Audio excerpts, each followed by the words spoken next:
Long ago, in the village of Umoleke, there was a young woman named Amara, who was the only child of Akoro and Ezin.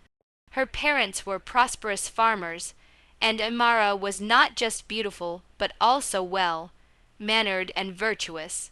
If you are new, please subscribe to our channel, like this video, and don't forget to share it with your family and friends. Also, let us know where you are watching from.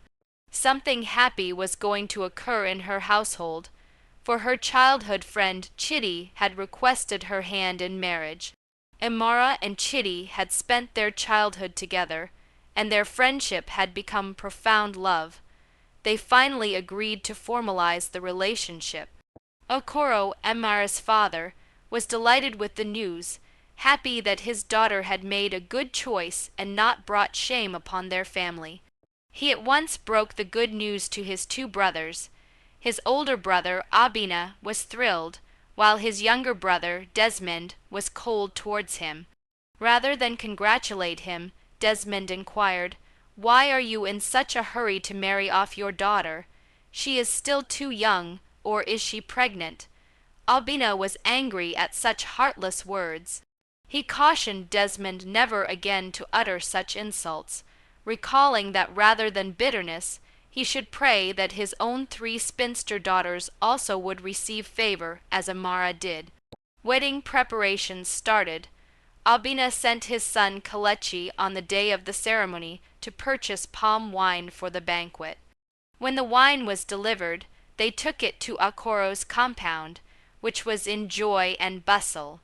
Amara's friends, who were inside, dressed her in her wedding outfit, teasing and laughing at her soon-to-be husband.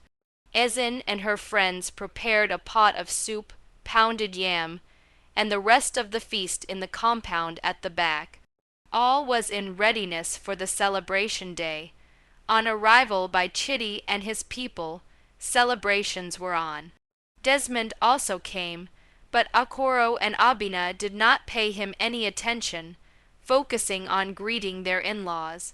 That night, Amara accompanied her husband Chidi to his house. She was overjoyed, not knowing that disaster was waiting for her. That night, after their marriage could not be consummated, Chidi went to sleep but never awakened. In the morning, the entire village was awed by the unfortunate news of his untimely death. Amara cried so bitterly. Others whispered in bewilderment, "Wasn't he okay just yesterday? How did he die so suddenly?" Desmond took the opportunity to grumble, "I knew there was something off. My spirit told me." His wife immediately hushed him, fearing people would accuse him of complicity. As per the tradition of Umoleke, because the wedding had not been consummated, Amara was sent back to her father's dwelling. She wept for Chidi for months.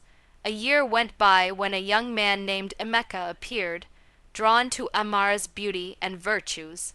He soon paid her bride price and wedded her, but in their wedding night, tragedy again ensued. Emeka too died during sleep. This time, the villagers blamed Amara. They spoke spitefully, calling her a witch. Once could be a mistake. They told each other, but twice cannot be chance. Parents cautioned their sons to keep away from her. Even her cousins shunned her, except for Kelechi, Abina's son, who had always been close to her and still treated her as if she was his sister. With the stigma growing worse, life became impossible for Amara. Her parents thought it best for her to relocate to her mother's village, where everyone was unaware of her tragedy. There, she attempted to begin life afresh. She was initially too scared to accept the first marriage proposal that came her way, but she was encouraged by her mother and Kelechi to keep hopes up. She eventually agreed to marry another man. Again, disaster awaited her on her wedding night. Her new husband died as well. Shattered and humiliated, Amara vowed never to marry again. She went back to her father's home, living every day in despair, believing she was under a curse. One afternoon, a young man, Ikena, who had just come back from the city, spotted her. Unlike other people, he was attracted to her inner strength. Intrigued, he inquired about her, but others responded with fear, telling him to keep his distance.